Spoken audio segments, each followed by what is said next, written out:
Hey, Susan. Hey, Ben, can you hear me? I can, yes. Okay, great. So I'm recording this, just spoiler Okay. alert. Yeah, no worries. Okay, and the kids aren't on here. They're gonna watch, the students are gonna watch this afterwards, but I've collected questions. Okay. They know about you, and so how are you doing? Doing well. Good. Yeah. I was interested in your question 10 that you sent me. How do you motivate, right? Like that's changed a lot in the last couple of weeks. I bet. And actually, a lot of students have asked that question. Sure. We can structure this however you want. Do you want me to go through the questions with you and then get to the student questions, or do you want to, how would you like to do this? Oh, I mean, it's your interview, your conversation. I'm flexible on that one. I mean, maybe since we already touched on motivation, I'll start there, and then we can ask. I mean, you can ask questions you want. I'd focus maybe on the student ones more to target that, but it's whatever.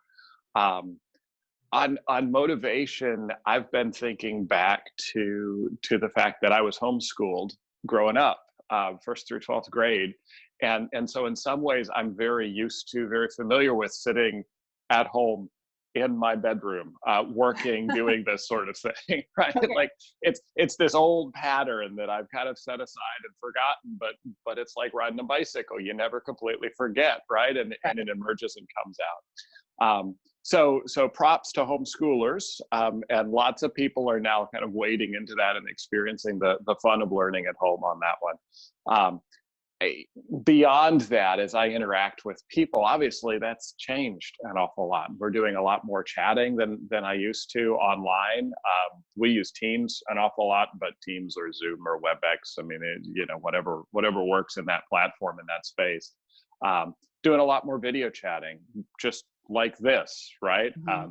I haven't talked with people face to face in my office for over a week now, but we're doing a lot of this kind of video chatting and video conversations.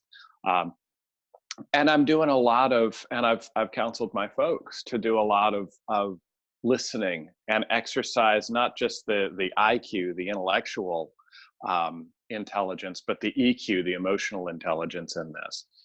Stress comes out in different ways at different times, and just being sensitive to that and being willing to pause a conversation and say, hey, how you doing? Right? Let's set the work aside for just a second, check in at a personal level, I think is really important. And that plays into motivation. People are motivated by relationships, by goals, by the things that they perceive themselves doing, and the accomplishments and the things that they're getting done. And that's what I've been trying to remind myself about, and what I've been trying to focus my team on. We're working from home. We're supporting people working from home, and supporting people teaching from home, and people learning from home. But fundamentally, we're still focused on maintaining those personal connections, on maintaining a focus on our goals, on getting stuff done in the same ways. And that's what I keep calling myself and calling my team back to. Well, that's great. So I wanted to talk to you about some of the questions that the students have given are asking about things that I don't think are your wheelhouse. So I'm just going to run through a couple of the items. Sure. Some of the students asked about your understanding of a potential merger between or absorption of Florida Polytechnic with UF. Some students asked about your view on needing a dean of students, so that student requests and issues for students are better addressed. And so, even though those are very good questions, I don't know necessarily if that is something that you'd be able to answer to, but I was going to let you explain what you do at Florida Polytechnic, and then also how many people you manage, and then maybe you could speak to some of that stuff, if you wouldn't mind. Yeah. So I'll start sort of at the end, and then work backwards in your question there. My role is the Chief Information Officer at the university. So my focus in that is pretty much anything you'd think of as technology at Florida Polytechnic. That would cover the stuff that you see, the laptops and the desktops and the lab computers, the projectors, the teaching workstations, all of that equipment. But it would also cover a lot of the things that you don't see but rely on, the networking infrastructure that's in the walls or the wireless access points that are scattered across campus, intentionally strategically placed across campus, right? But they're all over the place. Would cover our server infrastructure, would cover internet connectivity. All of that stuff. Again, if you think of it as technology, it's probably in my wheelhouse. It's probably coming up through me. To do that, I manage a team of about 24 people, and we're divided up into kind of 4 working groups primarily. I've got a group that's focused on support, formerly the Academic Technology Support Services team. They manage the help desk, they manage AV support, assist faculty with video recordings, all kinds of stuff that way. I've got a team that's focused on networks and also on information security. So they would manage the internet connection in our firewall and the wired and wireless networks, the telephones, and also help me review system requests and look at the information security posture across our campus. I've got a team that's focused on systems and servers. So they're going to be managing the file servers, the print servers, DHCP, DNS kinds of services, those things that we never think about until they stop working, authentication, email, those sorts of pieces. And I've got a team that manages the CAM student information system, partners with Workday operations on the ERP side, and does coding, report development, application development, and manages data integrations between all of the systems that we've got in play. If you count up all of the different software and systems that we're using across the university, you get to a couple of hundred different applications that people are relying on. And together we keep all of those applications and services running, troubleshoot, break fix, monitor, and ensure the security and safety of all of that stuff. That does mean, though, that some of the questions about merger or whatever it is with other institutions across the state, and questions about student affairs, whether we need a student dean or other things, they're not in my wheelhouse, and I'm gonna take a punt on that one, and recommend that you have some conversations, or the students really who are asking the questions, have some conversations with Dr. Miller or Dr. Dvorsky or other folks in the academic affairs organization. Okay, that was great. How many people do you oversee? About 24. I think right now we've got a couple of open positions, so it's like 21, 22 people in my organization. Okay, and then what is your overall budget? What is the budget that you have to handle? Sure. So I'll give you 2 pieces of information on that. One, the operational budget that's sort of within my direct control, and that comes out at about $4.7 million. The majority of that, and this is true sort of across the institution, the majority of that budget is staffing related, staff salaries. Institution-wide, I think like 80% of our university budget goes to employee salaries, faculty, staff, student employees, and other workers.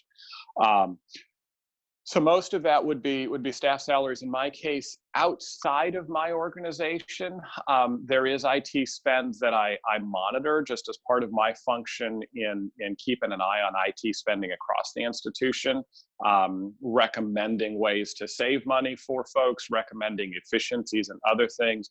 And total spend in that space would be about another $1 million, give or take a bit. So within my organization, call it 4.6 million. University-wide IT spend is closer to 5.5 or $5.6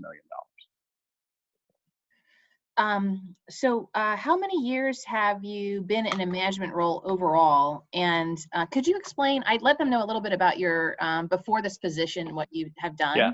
But could you explain a little bit about your previous position? Some of them were asking It was Director of Information Services. Is that correct? Your previous position? Right, was the formal title. Yep. Okay. If you could Yep. explain too, that was one of the questions the students had. Sure. Yeah. So kind of the trajectory that's brought me here in my undergraduate career, college, I majored in computer science and biblical studies, which is admittedly a bit of an odd combination, but it's worked well for me. I think the fusion of the technical, the mathematical, the logical, analytical, and the human side of things, the Bible, the humanities, the stories that guide and help us create meaning in life. Bringing both of those together has been really useful for me and in my life and my career. Started working out of college in a university context in IT. Started off as a network administrator and then moved into a management role. So I've been in management for about 15 years at this point. 20 years, give or take a bit, in total professional IT experience. Along the way in that, sort of kept moving up within the organization, got a larger and larger team and broader scope.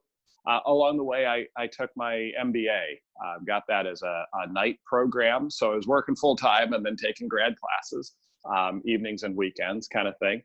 And then eventually was promoted to the senior IT officer at the institution. Different companies, different institutions give different names to that function.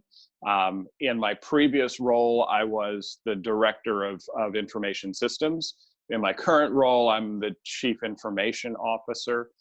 As you go down through kind of functionally looking at those two roles, they're pretty similar.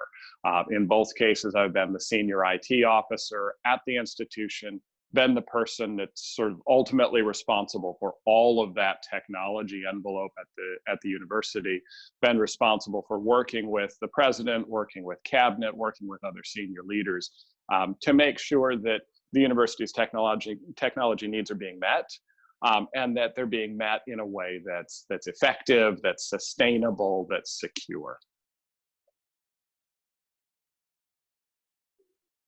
All right. So a lot of these students will eventually be on the job market, and they're really interested in what you believe is the most valuable quality in an employee. Also, what do you believe is the most valuable quality in a manager? Both really good questions and hard questions to answer in just a couple of words, but I'll see what I can do. I think the most important characteristic in an employee these days is, and I'm going to use a big fancy word here, autodidacticism, which is basically the ability to teach yourself, right? It's self-motivation, it's self-learning, it's the ability to quickly master new technologies, new techniques, new information. We talk a lot in the academy about teaching and training that, and education at Florida Poly has done a great job, I believe, in preparing students to that.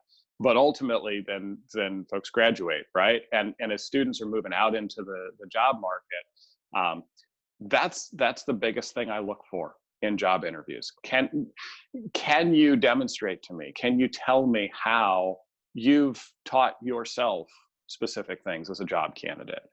Because if you've done it yourself, and if you can show me how, then that gives me a high degree of confidence as a hiring manager that you'll continue to do that within my organization. I don't want people who come in knowing a specific set of skills and that's all they know for the duration of their employment with me. The job market is constantly changing. My needs are constantly changing. Technology is probably a little bit at the forefront of that, right? Like everything's constantly different. But even outside of the tech sector, I'm hearing similar things from peers and colleagues and reading similar things in the literature that employees need to be adaptable, need to be able to master those new skills. Flexibility is really important in that. And the other thing I'd look for in this is what I call EQ, or what they call, it's a common term these days, that emotional intelligence, that ability to relate well, to work well. I've got 25, 24 people within my organization. It's a team sport. I don't need people that are solo on this one. I don't need lone rangers out there just working by themselves. Even as we've moved to remote learning, or to remote work, we're still collaborating all the time, back and forth. I've been on, I don't know, 3, 4, 5 different chat sessions just this morning already, kind of thing, as we're working at documents, collaborating, building stuff together. And I need people that can function in that sort of environment: fast-paced, flexible, adaptable, self-learning, and emotionally intelligent, so we're not getting in fights all the time about it. That's on the employee side. I think similar kinds of things are important on the manager's side, right? Managers, just like employees, need to have a strong EQ, need to have that emotional intelligence quotient, be able to relate and communicate and do. And communication would be the other big piece that's essential for a manager. I may have the best ideas and the greatest organization and the greatest concept in my head, but if I can't articulate that, if I can't communicate that to my employees, then it really doesn't do a whole lot of good. And I'm not being effective in my role, and I'm not enabling them to be effective in their role. I see my primary function as a leader, as a manager of people, to be empowering, enabling, supporting the people that work for me. My job is to give them the resources, the information, the vision that they need to be effective, to clear roadblocks out of their path, and then to get out of their way and let them succeed. If I'm not doing that, if I'm not communicating, if I'm not being sensitive to their needs, if I'm not providing the appropriate information and resources, then I've failed. And I've failed them, and I failed the broader university. So during class, we were talking about different styles of management, and it sounds like your style of management is very democratic. So there are different styles like dictatorship, a more authoritarian type of style. Have you witnessed managers in your time before you became a manager and as a manager, styles that you disagree with? And could you let us know like why you disagree with them? Sure. So yeah, I think democratic would be a great word to put on my leadership style. Another phrase that I would use would be a servant leader. My job is to enable, to empower, to serve the people that are working for me. That's an intentional and deliberate choice on my part, and it also grows out of my character and who I am. I have seen other styles, the autocratic, the dictatorial, the controlling kind of leadership style. And I'm speaking just for myself here. There's debate in the literature, and it's healthy to read and understand both sides of this. I think in the modern environment, again, a context that's rapidly changing, that requires people to own their job function, to self-teach, to self-educate, to take initiative and run with things. In that environment, an autocratic leader, a controlling leader, becomes the bottleneck to the organization. I like to think of myself as a fairly capable, fairly intelligent, articulate person, right? But no matter how smart I might be, no matter how capable I might be, I'm never going to have the ability to function like 20 other people, right? A team that works together, a team that makes decisions together, a team that has good communication and good collaboration is always going to outperform a single person, no matter how effective that single individual is. So I want to make my organization, I want to make my role in my leadership, I want to make that as effective as I can possibly be within my organization. I want to make as much of a difference as I possibly can within the organization. And so I distribute the workload, and I distribute the decision-making authority, and I distribute the initiative and the opportunity to my team, so that we together can do far more than I individually am capable of. So, in your opinion, what are the most important points of advice for an individual who's interviewing with a company? So, if you just step into an interview, this is the first time maybe you had a job interview, even if it's virtual, what are some Sure. things that you think are really important for a first impression? Yeah. There's a lot of the kind of basic pieces of that, right? And it's the being on time, and it's the professional attire, and it's, you know, looking into the camera, and some of these things that require some adaptation as we move into the virtual environment.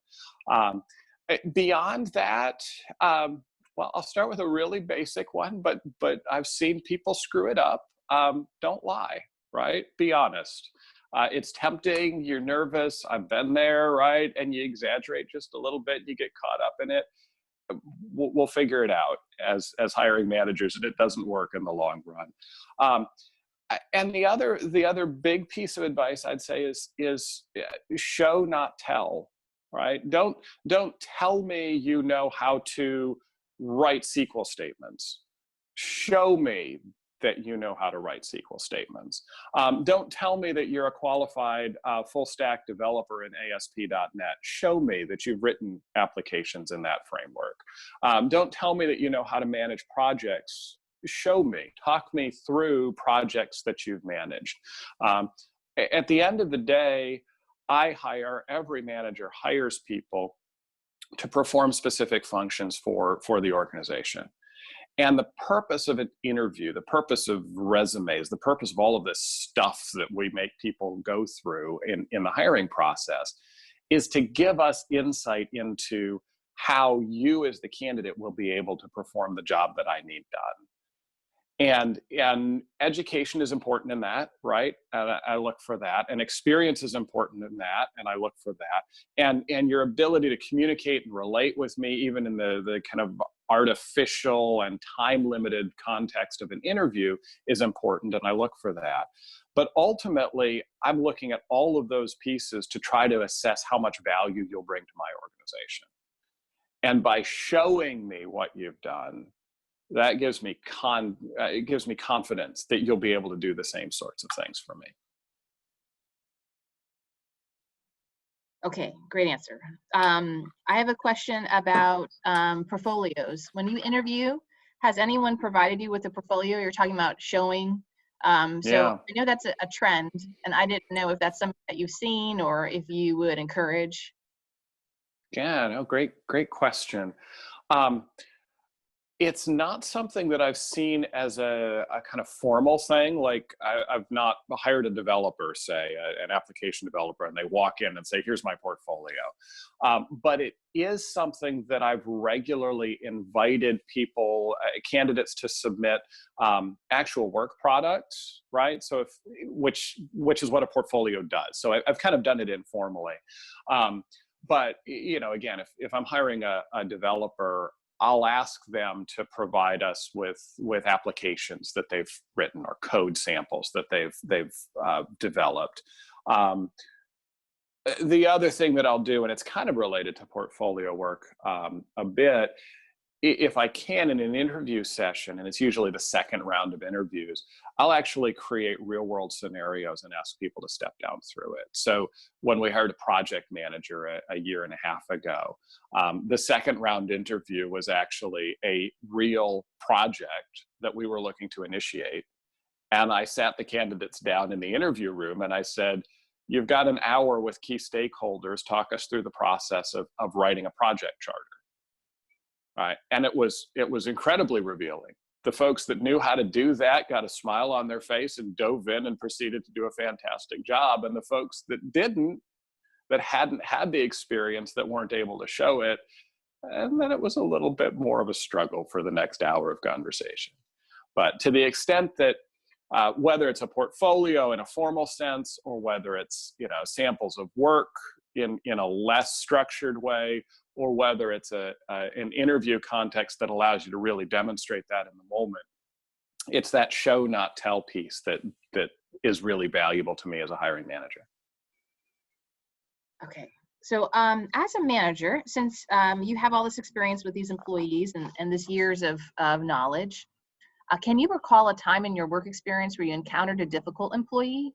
And if you can you explain the situation and how you dealt with that situation? And explain if you would have done anything differently. Yeah, again, a good question, and I'm gonna reach back to previous experience. Nothing here at Florida Poly, but certainly have dealt with challenging employees, with difficult situations. Had cases where the employee just was unwilling to do the work that was necessary. Had cases, and these are the harder ones for me, where the employee was unable to do the work. Really wanted to, was trying hard, but wasn't capable of performing at that level. In both cases, well, first, I've worked closely with our human resources folks. I'm an IT professional; they are human resources professionals, and as you move into a management role, make good friends, build strong relationships with your HR people. They're invaluable helps in these sorts of difficult situations. And in all cases, again, working with human resources staff in the organization, I sat down with the employee. I believe in good, clear communication as a starting point for this, and explained to them, talked with them, with the employee in question, about the behaviors that I was seeing, about the problems that I was seeing, and then built with them a plan to remediate, to rectify those behaviors. And it's focused on behaviors. It's not attitudes, it's not beliefs, it's not thoughts. We can't manage that as managers, as supervisors. Focused around behaviors and worked down through the plan. In a few cases, those plans have been successful.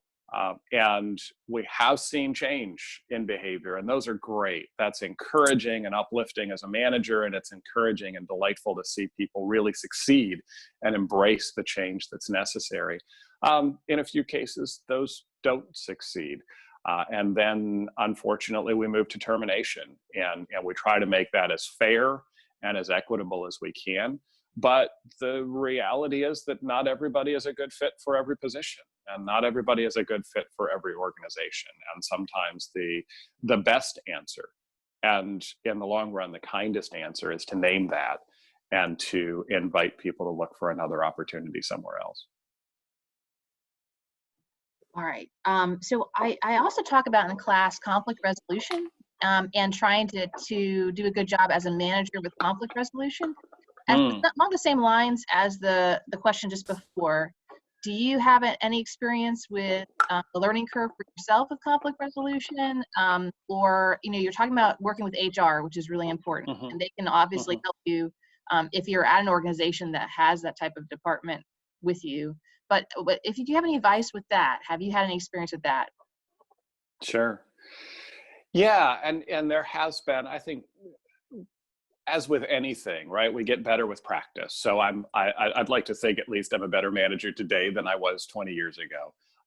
And conflict transformation and conflict remediation have changed as well. For what it's worth, my previous institution, previous life, had a conflict transformation program, and I love the language, the opportunity that's created just by framing it not as resolution, but as transformation. I forget where I read it, but sooner or later in every relationship, because humans are fallible, we're going to screw it up. That's just the baseline. And the challenge and the opportunity is how we repair that and how we transform that and grow to a stronger, better relationship instead of allowing that to break people apart and destroy relationships and potentially destroy careers. As far as the process that I go through, I first invite, and sometimes more than invite, really direct or insist that people meet together one-on-one to try to remediate their conflict. Now, that's not a hard and fast rule. There are certainly cases where employee behavior crosses a line where it becomes almost more of a victimized kind of relationship. And certainly in that case, it wouldn't be fair or appropriate to ask people to engage in a one-on-one conversation. But assuming a peer relationship, assuming roughly equal power within the organization, the first step would be to ask the people involved to sit down, to have conversation, to try to come to a common understanding and common ground themselves. If that fails, and it does sometimes, if that fails, then I would step in and act as a mediator, as a broker. And what I'm looking for in those situations is ownership and taking responsibility for one's own actions and behaviors. Again, not focused on thoughts, not focused on attitudes, but actions. We can't control everything that goes through our heads. We can control and need to control everything that we do and everything that we say. I'd push to use I language in those situations, right? Don't blame, don't say you did or you made or you. This is what I perceive. This is what I experience. This is how I hear what you say or how I understand what you do. And I also recognize in this that while I have some experience and I've been a manager and I've had conversations with and gone through trainings about mediation, there are also points where I exceed my ability to function in that. I'm not a trained counselor. I'm not a trained mediator. I'm not a professional in this space. And I think it's important for managers to recognize their own limitations in this as well. Get people working together, step into that if appropriate, and then call for help as necessary. And again, human resources, an ombudsman. If you're working in a small business that doesn't have those staff on site, often chambers of commerce or other local organizations can reach in for minimal cost and help to mediate some of those conflicts. The other thing I'd note, Susan, is that all of my approach is informed by and consistent with my servant leadership approach towards management, with that democratic style that I bring.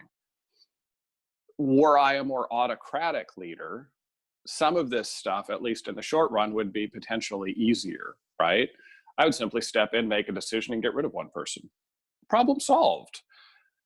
Except that, as I said earlier, I think the real success in modern business comes from collaboration, from teamwork, from bringing people together.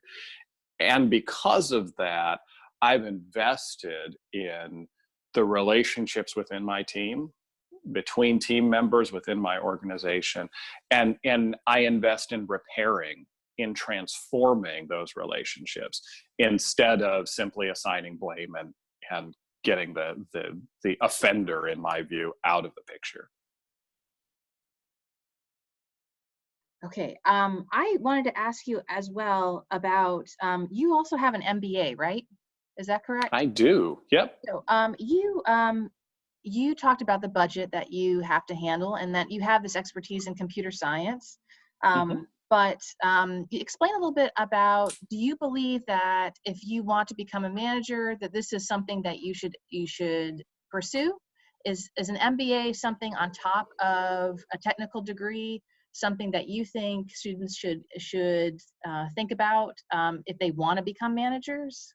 Can you give me a little bit about that? Sure. I would never say it's a requirement. I know lots of very successful business people that don't have MBAs, right? It's been tremendously helpful for me. And I think it's certainly something that I would encourage people to think about if they want to move into a management track, if they want to move into an entrepreneurship track, if they want to lead and supervise people. That's what an MBA degree is designed to do, to build capacity, to train people, to function as managers, as leaders within organizations. And at least in my experience, the program was very, very effective in doing that. I didn't have a business background. My dad's a pastor. My mom's a homemaker and homeschool teacher. I didn't have an undergraduate business degree. So for me, adding the MBA, that business and leadership perspective, on top of the computer science degree, on top of the technical background and experience, really opened up possibilities for my career. I don't think I would be in the role I am today. I don't think I would be here where I am today if I hadn't pursued that MBA. Again, that's not deterministic, right? Lots of people are successful without that. But I think it's an effective way to gain experience and gain training in that space. I'll put in a plug too, the MBA program that I participated in, and many, not all, but many MBA programs in this country, require some work experience before students are allowed to enroll. So it's not something where you graduate with a bachelor's degree and you immediately go into MBA studies. And B, are structured as a evening and weekend kind of program for full-time working or near full-time working professionals. And I think that combination is also very, very effective, right? You're working within an organization. You're able to take what you're learning in the classroom at night and apply it at work the next day. You have some work experience, some background to hang the knowledge on, as it were. And if an MBA is something that you're interested in, and if that's a direction you want to go, I'd strongly encourage that approach that combines work and school to make both more effective. Now, some of the students had questions about networking and how important networking is to get a position, but then also, to further yourself and your knowledge as you move through your career. Can you talk a little bit about your experience with networking, and do you feel like it's valuable? Has it helped you find careers? Whatever your opinion is. Sure. Yeah, absolutely. Personal connections and building relationships is essential and opens up possibilities. For better or worse, there's still a large chunk of who you know more than what you know that makes a difference in the job market. Real life story, the reason I'm at Florida Poly, the reason I found out about this institution in the first place is because I ran into our CFO, Mark Machkovsky, at a conference 2.5-3 years ago. And as it happened, we wound up catching a bite to eat after the first day of the conference, and we were chatting, and he told me about this wonderful new university that he was working at in Florida that had alligators in the moat around the ISD building. And when the application, or when the job opportunity, the job posting showed up a few months later, I said, wait, I know about that. I know Mark. Like, I'm going to reach out and, hey, see where it goes, right? And here I am. So absolutely. At the same time, y'all, I'm an introvert, and I'm not terribly good at networking. So I'd offer that by way of encouragement, right? You don't have to be that outgoing, extroverted person that's working the room, that's the life of the party that everybody turns to as soon as you walk in. You can be effective. You can be successful networking as an introvert, as somebody that likes smaller group conversations, not the huge gatherings, especially right now, right? A smaller one-on-one conversation is a whole lot safer for everybody. I guess my encouragement, my advice there would be build professional relationships, maintain connections with your peers. At my previous institution, reaching back a few years, we had a fantastic group of CIOs that got together from Virginia private education institutions. And we'd gather together about once a quarter and just share back and forth what was going on, how we were doing. And based on that relationship, then we could reach out and ask each other as well, right? Hey, I know you implemented this. Can you give me a little bit of advice? Or how are you solving that problem? Those sorts of professional relationships are invaluable. Here in Florida, I've found a similar group, not higher education specific, but a group of local CIOs in the Lakeland community. And we do the same sorts of things. You need that connection. You need that space to talk with peers, to share ideas, to kick stuff around a little bit. So absolutely, networking is essential, but don't feel like it's intimidating. You got to dive in. You got to give it a shot. I loved how you made the choice of words for the alligator pit around Florida Poly was moat. I was surprised by moat. I feel that that's a little harsh, but so one other question I had was about work-life balance. You've put in a lot of effort in your education and your career, but you still have a family. So how do you feel like, what advice would you give to someone who wants to have a family, but also wants to be like a C-level type of individual? Give us some advice on that. Yeah. The way I've structured it, and this is me, I don't know, do other people work this way or not? That's for you to discern. But the way I've structured it is to time box things. So when I'm at work, I work, and I work hard, and I try to minimize distractions. Even at home, I've got some new coworkers who are young and like to, blow bubbles and take naps and a few other things. That's all to the good. But try to minimize distractions, try to keep focused, try to be as efficient, as effective as I can. The old story is about time spent sharpening the axe is time well spent. It's going to make you more efficient. So focus on yourself, focus on your knowledge and expertise in the toolkit. Automate everything you possibly can, make stuff routine, get stuff off your plate, roll through to be as effective as you possibly can. And I find time boxing helps me do that. So at 6 o'clock in the evening, I try really, really hard to be done, because I want to go home, because I want to have time with my family, time with my kids. And that is my incentive, my motivation to get everything that I need to get done, so that I don't have to work late, so that I don't have to remote in after my kids are in bed, so that I don't have to do these other pieces. So that I have that work-life balance where I can have fun with my family, where I can enjoy my kids, where I can be part of their life, and at the same time be productive and effective and efficient at the office. The reality is that work generates work generates work.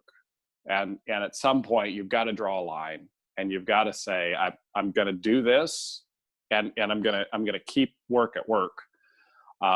Now that's harder now that we're working from home, right? It was easier when I'd leave the office and I'd lock my office door and I'd go home for the evening and could set it aside. It's a little bit more challenging now that I'm working out of my bedroom, and we're all kind of figuring this stuff out together. The other piece is you've heard me talk about evenings.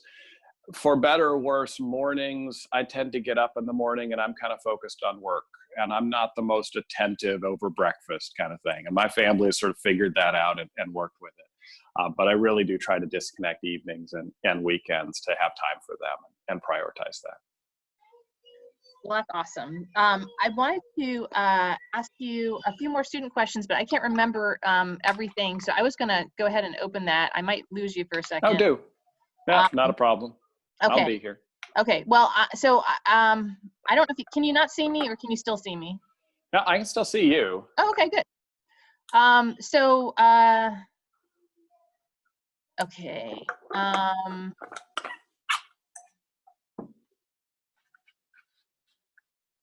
Okay, here's a student question that they have for you about what do you believe Poly needs that it doesn't have now? Oh, that's a tricky one. Yeah, from a technological perspective, kind of within my wheelhouse, it's not that we don't have it. I'm really excited about application streaming. which we rolled out at the beginning of this academic year, rolled it out fully in the fall. I think that's something I'd like to see more of as we virtualize and allow students and faculty and even staff to connect in and access applications that used to require you to be on campus, used to require you to be physically present. We now allow you to run those and use those from anywhere, from everywhere. Beyond that, I think there's always a need in organizations for more training and better training opportunities. And that's something that we've focused an awful lot on over the last couple of years as I've been here. Providing that support for faculty, for students, and it's doubly important as we've made the transition to remote work and remote teaching and learning kinds of things. And another thing that I've been focused on and continue to focus on is stepping up our game with regards to information security. Higher education is an interesting organization, an interesting industry to try to secure because we've got a lot of freedom and we don't want to constrain that, right? We're about sharing knowledge and sharing information and building the new and the next and the exciting stuff that happens there. And certainly don't want information security to serve as a lid or constraint on that activity. But also, I feel very strongly the need to keep the data, the information that's entrusted to the university by students, by faculty, by staff, to keep that data secure and to keep it accessible and to preserve the integrity of that information so that it continues to be useful. So I'd like to see, I'm planning for more investment in remote services, making stuff available anywhere, anytime that people are, more investment in information security, and more investment in training and the kinds of support that we can offer to everyone affiliated with the university. Okay, that's awesome. I wanted to ask you another question a student had. After spending 2 years volunteering and providing technical support for nonprofit organizations in Southern Colorado, do you think it was worth it? And if so, in which ways did it enrich you? Was it worth it? Absolutely. Giving back is always something that's been important to me. How did it enrich me? That one's a little bit trickier to sum up in a nutshell. It was, at the crudest level, it was valuable work experience, right? It was valuable experience working in a community that I didn't know and getting to know people and traditions and a culture that was different for me. Where I was at in Southern Colorado, there were families in the area that had lived there longer than the United States had been a nation. And getting to know them and hearing their stories was transformational for me. And also it was again, sort of crudely put, it was a low risk opportunity for experimentation, to try things without a long-term commitment. I was volunteering. What were they going to do? Fire me? And I think those, again, thinking back to some of the comments I've made about self-learning, about flexibility, about initiative, seeking out those sorts of opportunities, seeking out those spaces to engage in play, almost to experiment without without a whole lot of risk on the downside, is important. It builds capability, it builds capacity, it builds flexibility, so that when you encounter those things, when I have encountered opportunities to risk later in life, I can look back at that and go, I did that. I tried that and it worked out pretty well. I'm going to give it a shot again. All right, I just have 2 more questions. Thank you so much for doing No worries. that. So one question is, a student is asking, how much oversight does Florida Polytechnic have on what students search for on computers on campus, on what they do on their computers on campus? Exactly how much control and knowledge do you guys have of that? Yeah. So I'm going to sort of talk out of both sides of my mouth for just a second here. On the one hand, at the technical level, we can see almost everything that goes across our network, And that's true of anybody that manages a network, right? If you go out into the workforce, as you go out into the workforce, your employer will be able to see, monitor, and if they wish, control everything that you do on on organizationally owned computers, on organizational networks. The same is true of your ISP. If it comes right down to it, your internet service provider can see almost everything that you do, can track, and some do and some don't, and you should read your terms of service closely to make sure you understand and are comfortable with what they're doing. So at the technical level, we could. Now, the flip side of that, the other side of this coin, is that we don't, as a routine matter, we don't have the capacity, for starters, right? With 20 odd people, I don't have the staffing to monitor everything that 2,000 other folks at the university are doing all the time. And we don't want to. And that would be the strongest thing I would say. We are not looking over people's shoulders. We are not monitoring individual activity. We do, and we've got policies online if you want to check what I'm saying here. We do monitor traffic in aggregate, right? We're keeping an eye on network capacity. We're keeping an eye on usage trends to make sure that we're supporting and planning for the future. Rolling out an increase in internet bandwidth, say, is something that takes several months to complete. And it's not something that we want to be surprised by. So we keep an eye on those sorts of things. We're also closely monitoring and watching activity around information security threats. And that would be the space where we would step in and engage with an individual's usage, right? If we detected behavior that looked suspicious, that looked like a student was either perpetrating fraud, say, or being taken in as a victim of computer fraud, we would step into that situation. And we would, and have done in some cases, block email communication, block access to certain websites. And we've even on occasion reached out and contacted students directly and said, we see you're responding to a scammer. We strongly advise that you cease all communication and conversation with them. And if you've lost money or lost assets in this, please contact our university police department. So we have the ability to step in and look at individuals. We do not do that as a normal routine thing, and we would only do that when we suspected problematic information security threats or other kinds of behavior that needed an intervention in that space. All right. The other question I have here, I don't know if it's something that, when you explained your role, that is exactly something that you would have under your wheelhouse, but is there a way the school can offer some more certifications to students? For example, I know Microsoft has a lot of different certifications, and I think students could benefit from being able to put that on their resume. Sure. Kind of sort of in my wheelhouse, kind of sort of not in my wheelhouse, but something we've had conversations about in the past. When it comes to like structuring coursework to lead towards a certification, that's going to be an academic conversation. And that's something that faculty, their department chairs, the provost would engage with.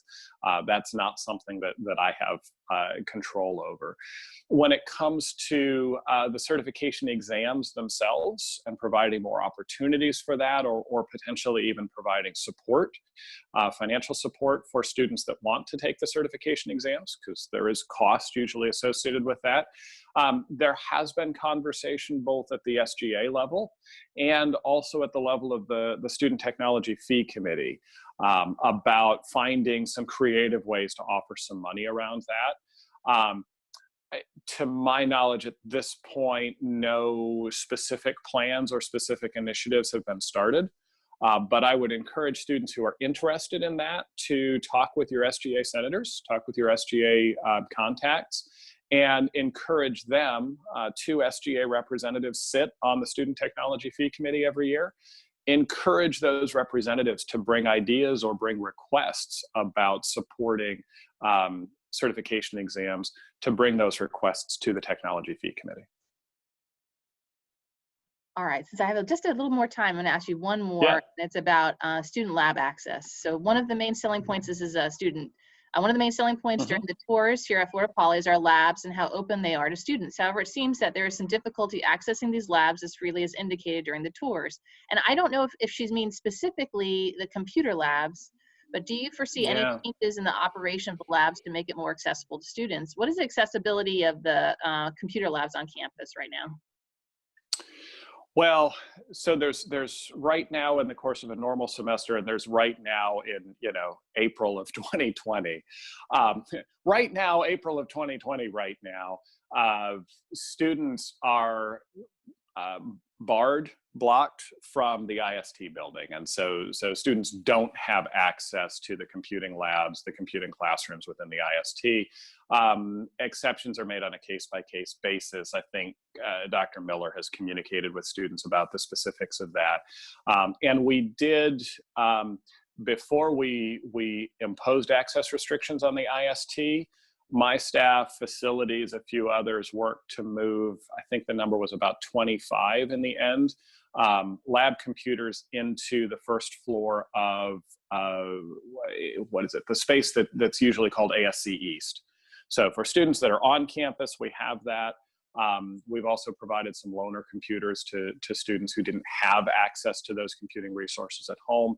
And again, we've got the application streaming capability. All of our lab apps, or nearly all of our lab apps, are available in that environment. Apps.floridapoly.edu, contact the help desk if you have questions about that. Normally, so that's like right now. Normally in the course of the semester, my understanding is that the computing labs are available when they're not scheduled for classes, and sometimes they are, and that's going to restrict access, and when the IST building is open, which is fairly extensive hours. I'm not sure exactly what the open-close schedule is off the top of my head. App streaming, again, is available 24/7. I've said enough about that. And I'm not aware of any plans to change that or restrict that in other ways. I think, some institutions, there's conversation about providing laptops for everybody and doing away with computer labs and other things. For my own sake, that's not something that I've advocated for or would advocate for at Florida Poly. I think having generally available computing labs makes sense for our student body, for the needs that people have.